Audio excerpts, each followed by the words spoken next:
శ్రీలంకలో అల్లకల్లోను సృష్టించినటువంటి దిత్వా తుఫాన్ ఆ తర్వాత తమిళనాడు కూడా పూర్తి ఎఫెక్ట్ గా మారింది ఈ యొక్క తుఫాన్ తోటి. ఇప్పుడు తాజాగా ఏపీ దిశగా దూసుకువస్తుంది. దిత్వా తుఫాన్ ఏపీ వైపు దూసుకువస్తున్న సందర్భంలో దీని ప్రభావం దక్షిణ కోస్తా జిల్లాలలో ఇప్పటికే వర్షాలు కురుస్తున్న దీని ప్రభావంతో తీవ్ర వాయుగుండం తమిళనాడు పుదుచ్చేరి మీదుగా గంటకు 5 కిలోమీటర్ల వేగంతో కదులుతుంది. విపరీతంగా సముద్ర అలలు కూడా ఎగిసి పడుతున్నాయి.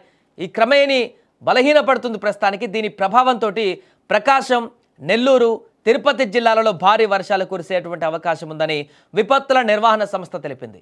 దిత్వా ప్రభావం వల్ల కాకినాడ, అంబేద్కర్ కోనసీమ, తూర్పుగోదావరి, పశ్చిమ గోదావరి, ఏలూరు, కృష్ణా, ఎన్టీఆర్, గుంటూరు, బాపట్ల, పల్నాడు, రాయలసీమ జిల్లాలలో తేలికపాటి నుంచి మోస్తారు వర్షాలు కురిసే అవకాశం ఉందని కూడా పేర్కొంది. వాయుగుండం బలహీనపడి నెల్లూరుకు దగ్గరగా వస్తున్న నేపథ్యంలో భారీ నుంచి అతి భారీ వర్షాలు కురుస్తాయని వాతావరణ శాఖ జిల్లాకు రెడ్ అలర్ట్ కూడా ప్రకటించింది.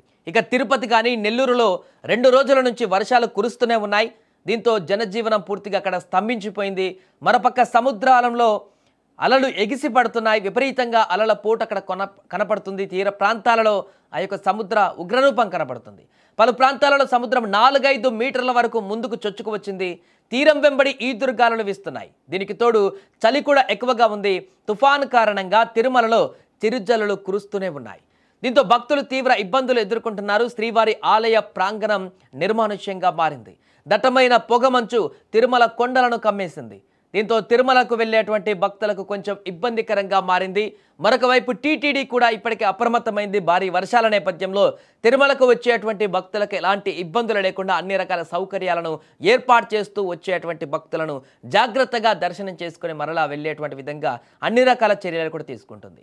మరొక వైపు మిగతా జిల్లాలలో నెల్లూరు కానీ, తిరుపతి కానీ, అదేవిధంగా చిత్తూరు జిల్లాలలో కానీ, ప్రకాశంలో కానీ పూర్తిగా అక్కడ కొంత ఎఫెక్టెడ్గా కనపడుతున్నటువంటి ఏరియాలు ఏదైతే ఉన్నాయో పశ్చిమ గోదావరి, తూర్పు గోదావరి, ఏలూరు కానీ, ఎన్టీఆర్ కానీ ఇలాంటి జిల్లాలలో కూడా అధికారులను అప్రమత్తం చేశారు.